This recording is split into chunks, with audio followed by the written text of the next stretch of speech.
Chers élèves, bonjour. Nous sommes dans le chapitre sur les coûts de production. Nous sommes à la résolution de l'exercice 5, dont voici l'énoncé. On vous dit qu'un commerçant achète une marchandise à 120 euros. C'est le prix d'achat des matières premières. On vous dit en outre qu'il doit payer une série de frais de fonctionnement par unité dont le détail vous est donné dans le cours et à l'écran, notamment des frais de publicité, de matériel, de personnel, des frais de location, de chauffage et des frais divers. Trois questions vous sont posées. Première question, quel est son prix de revient? Deuxième question, quel sera le prix de vente du commerçant s'il souhaite réaliser un bénéfice de 20%? Troisième petite question, quelle est la valeur ajoutée? On va commencer par la première question si vous êtes d'accord. Première question, quel est son prix de revient? On se souvient que le prix de revient est égal à la somme du prix d'achat des matières premières plus les frais de fonctionnement. Or, dans l'énoncé, vous avez ces données. Prix d'achat des matières premières, 120 euros. Les frais de fonctionnement, on vous en donne le détail, il apparaît également à l'écran. Trouver le montant des prix de revient est relativement aisé dans ce cas. Il correspond à 120 euros plus ce qui correspond aux frais de fonctionnement, 5,50 € plus 30, plus 40, plus 10, plus 8, plus 28. Et si vous êtes bon en calcul mental, vous savez trouver la réponse en un claquement de doigts.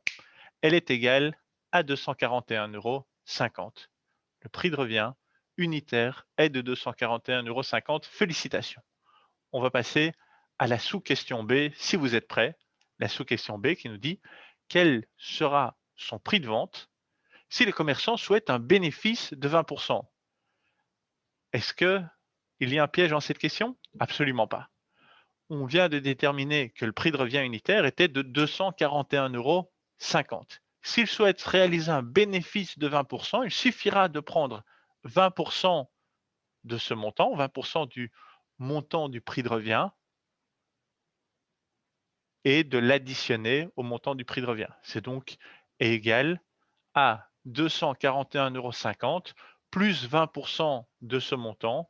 À nouveau, en calcul mental, on peut réfléchir et faire c'est égal à 289,80 €. Félicitations!